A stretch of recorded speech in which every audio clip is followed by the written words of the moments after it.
नमो अरिहंताणं नमो सिद्धाणं नमो आयरीयाणं नमो वज्रायाणं नमो लोय सव्यसाहूणम्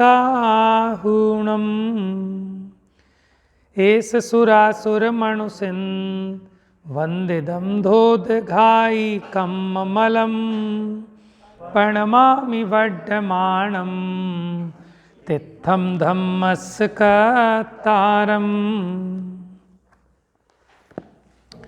गाथा नंबर 9। 8 में हमने एक सिद्धांत देखा था। क्या सिद्धांत था?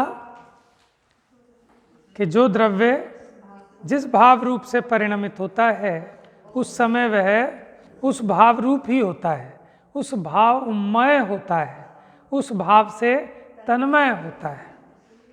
यानी द्रव्य जिस पर्याय रूप परिणमित होता है उस समय द्रव्य उसमयी ही है। समझ में आया? जैसे राग रूप परिणमित द्रव्य राग है। ठीक है, बात समझ में आ रही है सबको? बैठ रही है लॉजिक से? तो प्रश्न पूछूं? एक प्रश्न आया था, मैं तो आपसे पूछ लेता हूं कि अगर राग होने पर एक समय की पर्याय में राग हुआ और वो राग होने पर अगर आत्मा रागी हो गया तो फिर तो कभी वो वीतरागी हो ही नहीं सकता। कैसे होगा बताओ अब आप? ये भी तो रास्ता समझ में आना चाहिए। एक समय की पर्याय में राग हुआ और उसके कारण आत्मा रागी हो गया तो फिर तो वो कभी राग से छूट ही नहीं पाएगा। कैसे छूटेगा बताओ?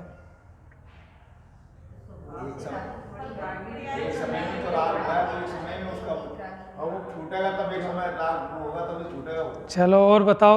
एक पर्याय में वो क्या बोलते हैं ना, अभाव होता है ना। हाँ, प्राग भाव प्रध्वंसा भाव कि पहले अभी इस समय हुआ है ना। पहला पॉइंट तो एक ही आया कि जिस समय राग हुआ उस समय वो राग रूप है। अगले समय थोड़ी ना, अगले समय जो भाव होगा उस रूप होगा। अगर अगले समय वीतराग भाव हुआ तो वीतराग भाव रूप होगा। लेकिन अब दूसरा प्रश्न ये है कि वो राग रूप एक समय को हुआ और उसने अपने द्रव्य को भी राग रूप मान लिया तो फिर वीतराग हो ही नहीं पाएगा। कैसे होगा? अगर अपने को वो राग रूप ही मान ले कि एक समय का राग होने पर मैं रागी ही हो गया तो फिर तो वीतरागी हो ही नहीं पाएगा। उसको अपना स्वभाव ना माने। हाँ, वेरी गुड। यानी मैं सही समझा पाया आपको कल कि हमने कल जल की शीतलता का उदाहरण दिया था ना कि जो उष्ण जल है, अब कोई कैसा उसे उष्ण मान लेंगे तो फिर तो पी नहीं पाएंगे कि नहीं भैया उष्ण है, जिस अपेक्षा उस अपेक्षा उष्ण मानना। और उष्ण होते हुए भी उसका स्वभाव नष्ट नहीं हुआ,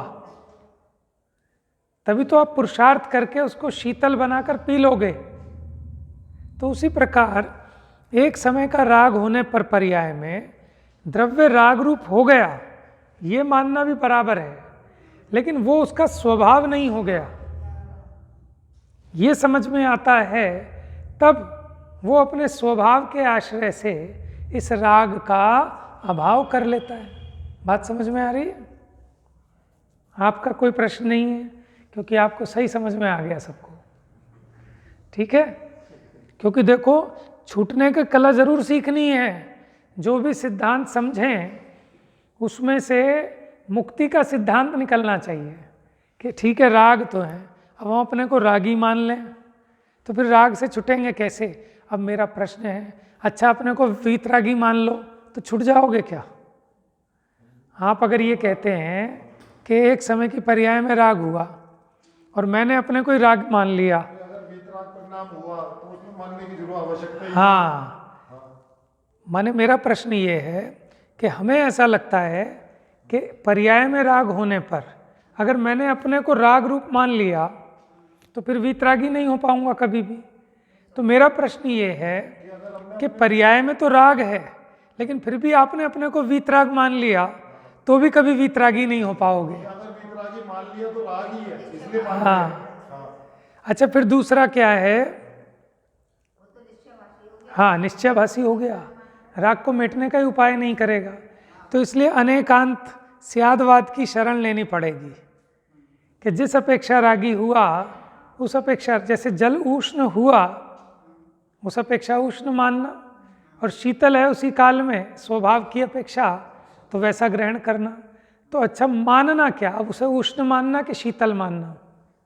उष्ण की अपेक्षा उष्ण मानो, शीतल की अपेक्षा शीतल मानो। ये बड़ी इंपॉर्टेंट बात है।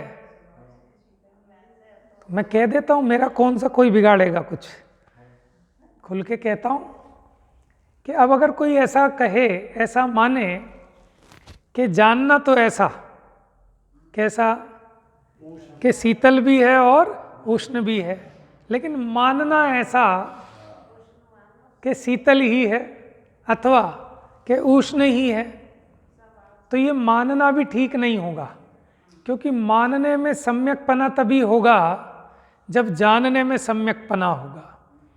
माने जैसा यथार्थ जाना वैसे ही तो मानना पड़ेगा। आप समझ रहे हो?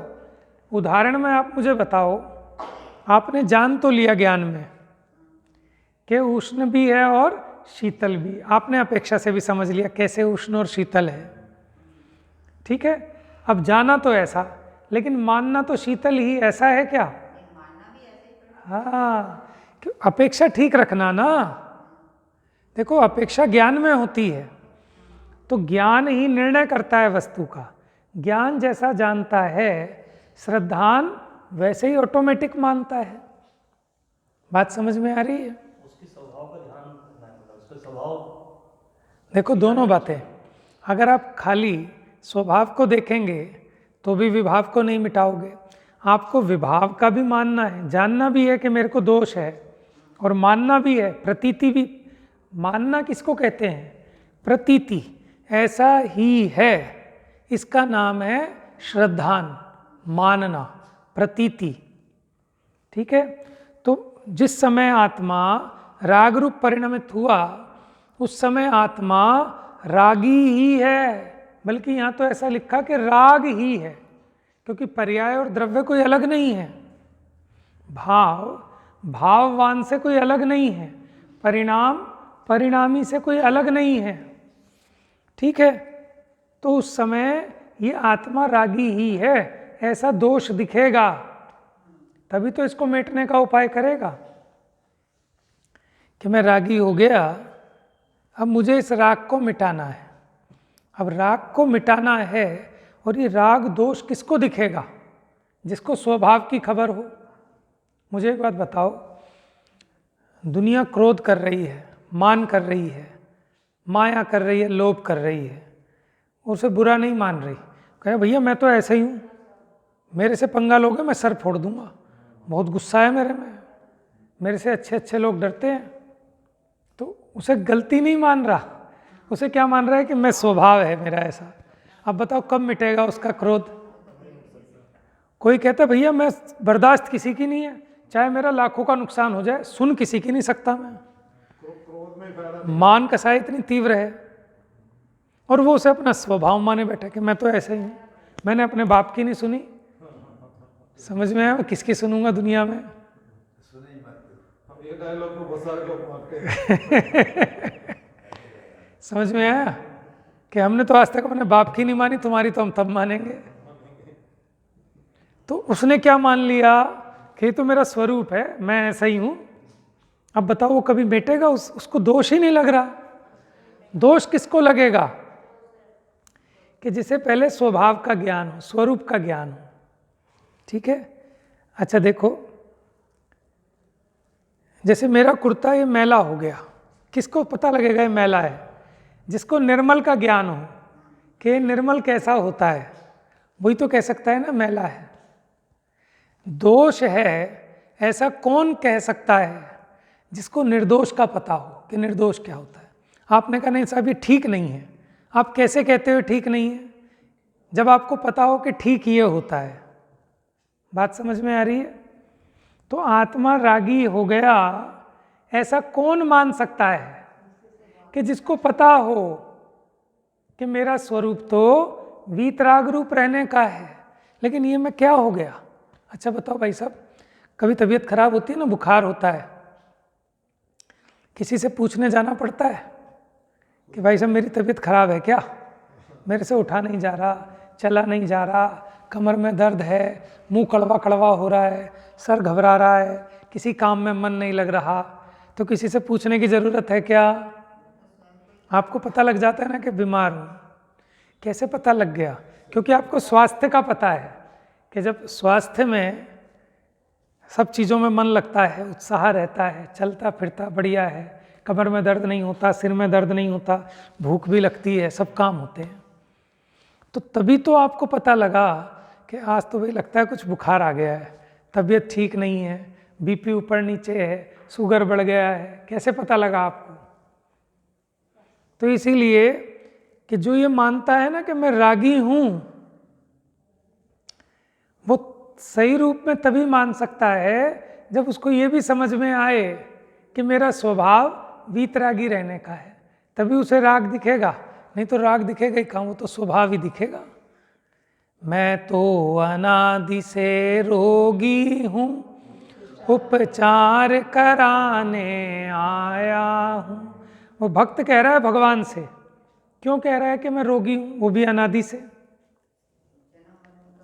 नहीं। चलो जन्म मरण तो अपने को कसाय हो रही है कि नहीं हो रही, इच्छा हो रही है कि नहीं हो रही, बताओ ये रोग है कि नहीं? यही तो रोग है, जन्म मरण में सब आ गया। नहीं तो अपने को तो जन्म की होश भी नहीं और मरण का भी पता नहीं कब होएगा कब नहीं होएगा, उस समय फिर चले जाएंगे दूसरी पर्याय में, याद नहीं रहेगा।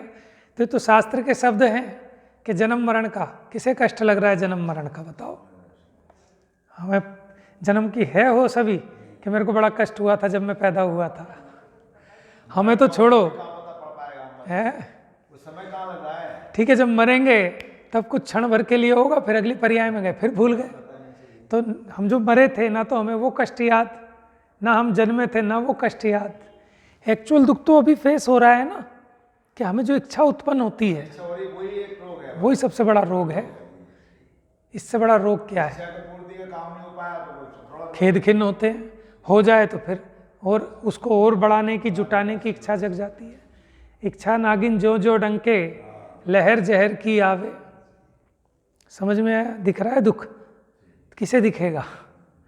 जिसे अपने स्वभाव की खबर होगी कि मेरा स्वभाव कैसा शांत सुख में रहने का है, यहाँ दुख का कोई काम नहीं है और फिर दुखी हो रहे हैं।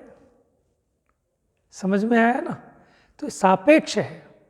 अगर आप वस्तु स्वरूप को ठीक से समझेंगे तो आपको आत्मा, वो जल शीतल है ये भी सही से समझ में आएगा, और वो बहुत गर्म हो गया ये भी समझ में आएगा। तभी आप उसको शीतल करेंगे और पी लेंगे। अगर आपको ये लगे कि उष्ण ही हो गया सर्वथा, तो आप शीतल नहीं करेंगे, और आप ये समझे कि शीतल है तो भी उसको शीतल नहीं करेंगे। समझ में आया? तो आपको दोनों बातों को यथार्थ तरीके से स्यादवाद की शरण लेकर समझना पड़ेगा। तो इसीलिए कहते हैं क्या कि अनेकांत, हे सर्वज्ञ भगवान आपकी सर्वज्ञता का अमोघ लांछन है। लांछन माने होता है चिन्ह, लक्षण, ये अनेकांत स्यादवाद इसी का शरण है। समझ में आया? तो स्यादवाद से सब चीज़ों का हल निकल सकता है। बात क्लियर हो गई सबको अच्छे से? कि जो ये मान रहा है ना मैं रोगी हूँ, तो वो निरोग अवस्था को जानता है, तभी वो कह रहा है कि मैं रोगी हूँ। अगर निरोग अवस्था उसके ज्ञान में नहीं होती तो वो ये नहीं कह सकता कि मैं रोगी हूँ। ठीक है? निषेध उसका है कि जो अपना स्वभाव ही ऐसे माने बैठा है कि भैया मैं तो ऐसे ही, मैं तो टेढ़े होके चलता हूँ, मेरे तो कमर में दर्द ही रहता है, मैं तो हूँ ही ऐसा ही, तो वो अपना इलाज भी नहीं कराएगा। ठीक है? तो दोनों बातें ज्ञान में रहनी चाहिए साथ साथ, कि स्वभाव क्या है और हो क्या रहा है।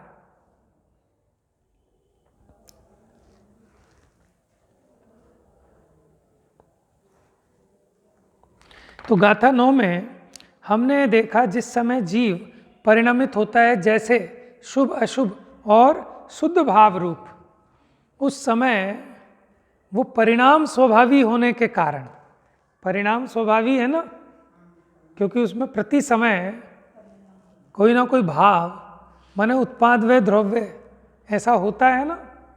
तो इस कारण वो प्रति क्षण जिस परिणाम रूप से परिणमित होता है उस समय वह वही होता है। ठीक है, तो शुभ भाव रूप परिणमित हुआ तो वो शुभ है, अशुभ भाव रूप परिणमित हुआ तो अशुभ है, और शुद्ध भाव रूप परिणमित हुआ तो शुद्ध है। फिर हमने एक प्रश्न और पूछा था कि शुद्ध भाव रूप परिणमित होता है तब शुद्ध होता है कि शुद्ध है? बताइए भैया। है? हाँ, मैंने आपसे पहले पूछा था 2-3 महीने पहले प्रश्न। अंश वाली बात आई, जितने अंश में जैन का है, जितने अंश में राग देख, हाँ, उतने अंश में जैन। समझ में अब आपके भाषा बदलने लगी है थोड़ी थोड़ी, क्योंकि मैंने 2-3 महीने पहले भी पूछा था प्रश्न ये, तब आपने कहा था शुद्ध हूँ। समझ में आया? अब देखो स्यादवाद का ऐसा अभ्यास होना चाहिए, देखो क्लियर होनी चाहिए ना, कहीं कोई आपत्ति नहीं आए। कोई कहे शुद्ध हूँ तो भी बात समझ में आ रही है कि हाँ आप स्वभाव की अपेक्षा कह रहे हो, अथवा परद्रव्य से भिन्न रहता हूँ, जीव हूँ, जीव रहता हूँ, अजीव नहीं होता, इसका नाम शुद्धता है। लेकिन जिस शुद्धता की हम बात कर रहे हैं वो तो राग द्वेष का अभाव होने पर ही शुद्धता होगी ना। ठीक है, नहीं आए तो देखो पूछना, हम तो चर्चा कर रहे हैं। कोई ये मत समझना कोई मैं अपने घर से नहीं कह रहा, ये तो आपके शास्त्र में जो बात आ रही है हम उसी पे चिंतन और विचार कर रहे हैं। ठीक है, आपको लड़ना चाहिए मेरे से तबीयत से। विकल्प आ रहा है, इस मैं सार से ये हमें सरल लग रहा है, वही पढ़ा रहे भाषा। चलो अच्छी बात है। पहले से सीखे हुए ऐसे लग रहा है, सुनी हुई पहले की हैं? समय सार सुन लिया है, तो इसके कारण लग रहा है कि अगली बार तैयारी करके आएंगे जी, तैयारी करके आएंगे। तो मज़ा तो तभी है ना, तभी फायदा होगा कि जब आप सोच के आए, विचार करके आए और आप ऐसा क्वेश्चन लाएं कि मैं फंस जाऊं। हम अपेक्षा से ये भी बता दो लड़ाई कैसे करनी है। इसी अपेक्षा की करनी है कि देखो ज्ञानी से ज्ञानी मिले, ज्ञान सवाया होए। समझ में आया? वो हंसेंगे तो, लड़ेंगे तो लड़ाई भी देखो, विद्वान अगर 2 विद्वान लड़ते हैं तो उनकी लड़ाई ऐसी ही होती है कि नहीं ऐसा हो ही नहीं सकता, समय सार में ऐसा लिखा है, पंचास्तिकाय में ऐसा है। वो कहता है तुमने पढ़ी अष्टसहस्त्री पढ़ो, उसमें स्पष्ट लिखा है ऐसा। हमने तो सारी चीजें पढ़ी नहीं अभी, पढ़ कर आए थे। तो इसलिए आप पढ़ो, और नहीं पढ़ पा रहे हो तो कम से कम विचार करो। ठीक है, लेकिन लड़ाई करें, लड़ाई जरूरी है। लड़ाई का मतलब क्या है कि एक जो होनहार बच्चा होता है क्लास का, क्योंकि हर एक बात में अनेक विवक्षाएं होती हैं, तो वो पूछता है कि सर फिर ऐसा, तो फिर वहाँ ऐसा क्यों किया था, यहाँ ऐसा क्यों कर रहे हो, तभी तो उसका रहस्य खुलता है। समझ में आया ना? क्योंकि देखो मैं तो अपने लाभ के लिए कह रहा हूँ, क्योंकि मुझे तब विशेष लाभ होता है जब आप ऐसे प्रश्न लेके आओगे, तो फिर मेरे को भी सोचने विचारने को मिलता है। और ऐसा प्रश्न लाओ कि मैं फंस जाऊं तो मुझे बहुत खुशी होगी, क्योंकि मुझे फिर नया कुछ प्राप्त होगा।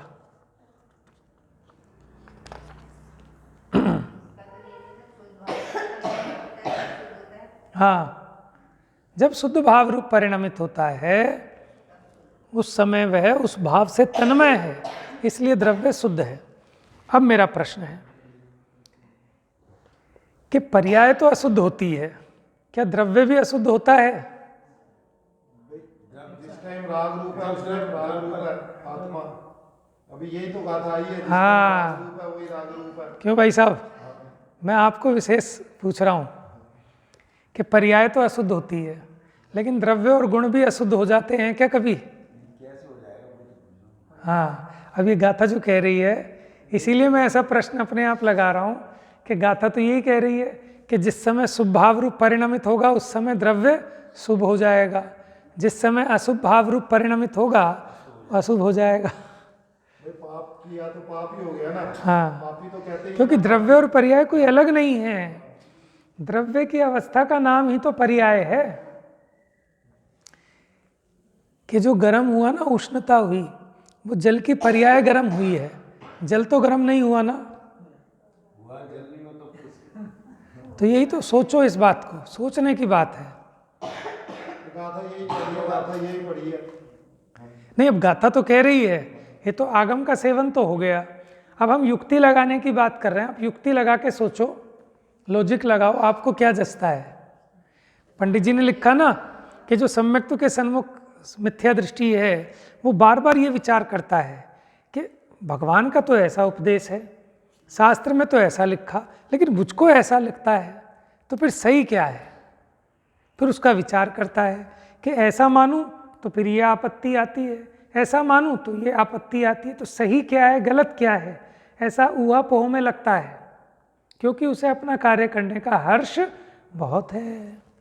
जैसे आप शाम को गल्ला अपना बराबर करते हो ना कि भाई इतने पैसे आने चाहिए थे, गल्ले में तो कम है, तो चाहे आपको 2 घंटे लगे 3 घंटे लगे, जब तक हिसाब नहीं मिले तो आपको चैन नहीं पड़ती। भले आप दुकान बंद करके आ भी जाओ, रास्ते में भी दिमाग में आपके हिसाब चलता रहेगा, घर भी आ जाओ तो भी आप सामान एक तरफ रख के अपना हिसाब लेके बैठ जाओगे। क्यों? क्योंकि वो अपना काम दिख रहा है, खुशी से करता है। ठीक है, उसी प्रकार जो आत्म कल्याण का इच्छुक जीव है वो जब तक ऊहापोह करता है, जब तक कि उसका मिलान जैसा ही शास्त्र कह रहे हैं ऐसे ही अपने को ना जचने लगे, तब तक बारंबार उसका विचार करता है, ज्ञानियों से पूछता है, साधर्मियों से चर्चा वार्ता करता है, अलग अलग शास्त्रों में देखता है कि कब तक कि जैसा शास्त्र में कहा तब जब तक वैसा ही अपने को भाषित ना होने लगे, तब तक बारंबार ये पुनः पुनः रिपीट अभ्यास करता है। चलिए, अब काफ़ी बहस हो गई इस पर, अब बाकी तो अपने अपने पुरुषार्थ के प्रमाण मिलेगा। देखो सबको, जितना आप अपनी बुद्धि को लगाएंगे, दुकान पे बैठे हुए भी ये चर्चा सोचेंगे थोड़ा हर चीज़ के परिणमन को देखकर, तो आपको लगेगी फिर ये बातें और मज़ा आएगा आपको। आप भूल जाओगे नोट कमाना, सही है ना। फिर तो आपको अच्छा लगेगा कि ग्राहक ना ही आए तो अच्छा है, क्योंकि वो उपयोग खराब होता है उसमें। आप तो दुकान से निकलवा दोगे। सुखी हो जाएंगे, सुखी हो जाएंगे। देखो ये तो मन का भ्रम है, सिर्फ ये कोई पुराने हमारे पाप कर्म के उदय हैं कि जो हम गधा की तरह मजदूरी कर रहे हैं बस। नहीं तो ज़रूरत नहीं है, खाना पीना पुण्य प्रमाण मिलता है, करोड़ों करोड़ों पैसा कमा लें लेकिन रोटी नहीं मिलती, और कोई गरीब आदमी हो उसे भी आरती उतार के मिल जाए रोटी। समझ में आया? तो ये तो हमारे मन का वहम है और हमारे उस प्रकार के कर्म का उदय है। ठीक है, तो अपने को तो तैयार रहना चाहिए हर वक्त, क्योंकि जो आपके भाग्य में वो आपको मिलेगा, बिना किए मिलेगा। कोई राजा मरेगा आपके नाम प्रॉपर्टी कर जाएगा, आप चिंता मत करो। और उस प्रॉपर्टी को कौन खाता है? चौकीदारी करके सब छोड़ छोड़ के जाते हैं, सिर्फ उसकी आकुलता ही तो भोगते हैं, सिर्फ खातों में और कागजों में ही रहती है। वास्तव में 2 रोटी के लिए नहीं, फिर देखा जाए बात में हकीकत बात सही है, और दिनों रात लगा हुआ है। 2 रोटी के लिए नहीं लगा, ये तो कहता है 2 रोटी के लिए, 2 रोटी के लिए नहीं, 4 रोटी खा लेगा। ये तो अपने मन को समझाता है। ये तो इसको जो कसाय है ना, अपने उस कसाय की पूर्ति के लिए लगा हुआ है। रोटी आजकल खाई कहाँ जाती है किसी पे? रोटी का कोई वो तो दूसरे चक्कर है, वो कहानी दूसरी है, मतलब उसकी कमी मेरी कमी से सफेद जैसे। हाँ, सही बात है। एक प्रतिस्पर्धा की भी अंधी दौड़ है, वही ज़्यादा दौड़ है, वही असली दौड़ है। समझ में आया? तो ये तो सोचने की बात है कि आप सब चीज़ छोड़ के इसमें लगोगे ना, तो आपकी व्यवस्था करने इंद्र आएगा। आप चिंता क्यों करते हो? लगे तो ये जीव लगने कोई तैयार नहीं है। ठीक है, ये तो हमारा मोह है कि साहब हम तो रोटियों की वजह से कर रहे हैं, कि इसकी वजह से, कि चलो हम तो ठीक ठाक हैं इसलिए। वो जो गरीब आदमी है ना, वो भी ये रोटियों की वजह से कर रहा है, ऐसा नहीं है। उसे अपने पुण्य पाप पे भरोसा नहीं है, उसे सम्यक ज्ञान नहीं है। कदाचित सम्यक ज्ञान भी हो, सम्यक दृष्टि भी हो, तो स्थिरता की कमजोरी है कि सम्यक दृष्टि क्यों दुकान जा रहा है। उसको नहीं पता कि पुण्य प्रमाण मिलेगा। सम्यक दृष्टि भी तो दुकान जा रहा है कि वो जा रहा है अपने राग की वजह से, कि जानता तो है, मानता भी है, लेकिन अभी उसको राग का इतना उदय है कि वो उसको जीत नहीं पा रहा। और जिस दिन जीत लेगा वो लात मार देगा, दुकान में क्या, मकान में क्या, और सब चीज़ों में छोड़ के चला जाएगा फिर वो। समझ में आया? तो ये तो माने इसका हम बारंबार विचार करें तभी ये मोह गलेगा, तभी राग छूटेगा। तो इसलिए इसका विचार करना जरूरी है कि हम सिर्फ पागलपना कर रहे हैं और कुछ नहीं कर रहे।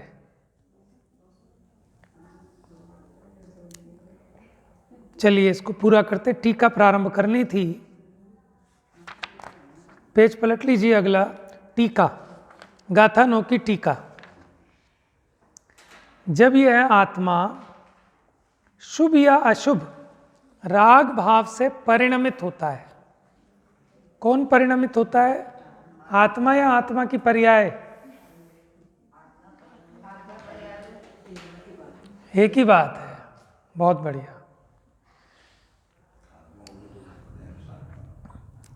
जब यह आत्मा शुभ या अशुभ राग भाव से, अच्छा जो मूल ग्रंथ है उसमें मिलेगी आपको, मूल ग्रंथ है ना आपके पास सबके एक एक।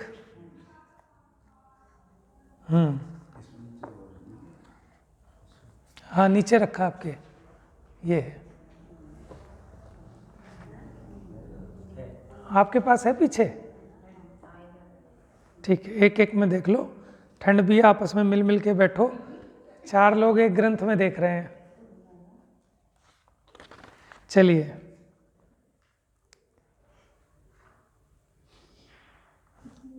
जब यह आत्मा शुभ या अशुभ राग भाव से परिणमित होता है, तब जपा कुसुम या तमाल पुष्प के, देखो भाई जो जवा कुसुम होता है, कुसुम माने होता है फूल, अब यहाँ जपा लिखा है, कहीं जवा भी लिखा होता है, जपा लिखा है।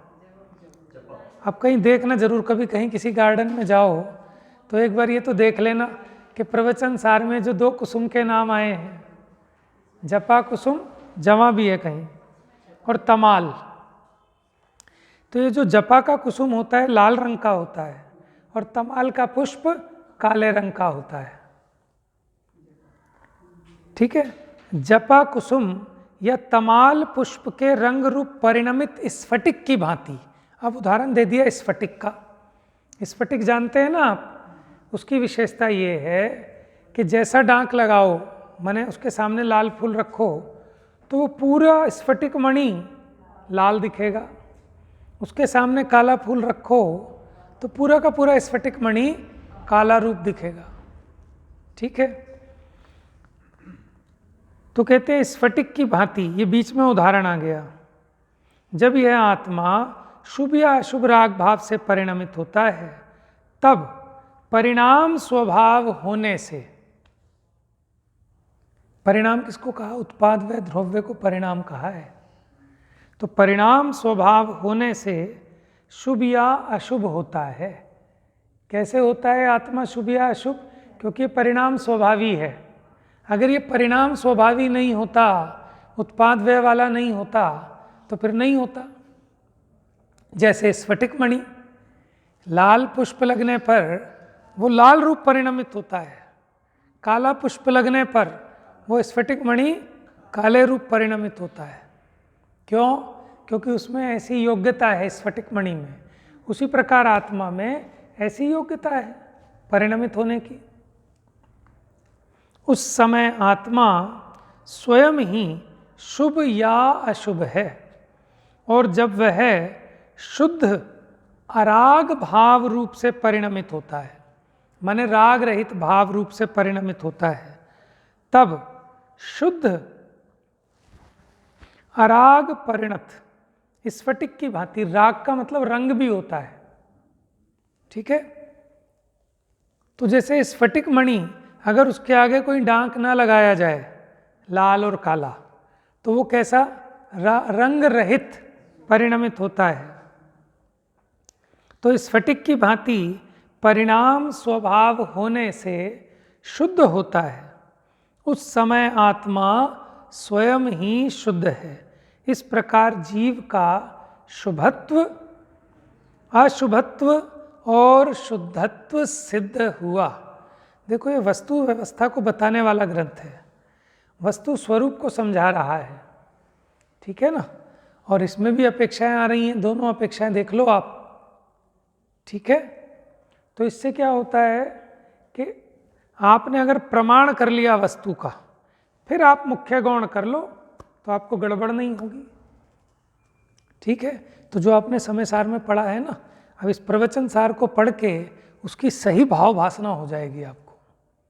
तो ये बड़ी खुशी की बात है कि आपने कहा कि आपको समय सार से आसान लग रहा है, तो मुझे खुशी हुई कि ठीक है। मुझे तो पहले यही डर लग रहा था कि कोई ये ना कहने लगे कह रहे भैया क्या लगा लिया, दूसरा कुछ लगाओ, ठीक है। तो अच्छी बात है, हिम्मत रखनी चाहिए, कठिन कुछ नहीं होता। हमारी समझने की जिज्ञासा हो तो सब चीज़ें सरल हो जाती हैं। कोई बात नहीं, कठिन भी हो तो उसको भी सरल कर लेंगे। लोग पहाड़ों को काट काट कर कितने बढ़िया सुंदर रास्ते बना दिए लोगों ने, मकान बना दिए, तो ये तो बहुत सरल काम है, ठीक है। शेष चर्चा कल करेंगे भावार्थ की। जा वाणी के ज्ञान से सूझे लोकालोक, सो वाणी मस्तक नमो सदा दे।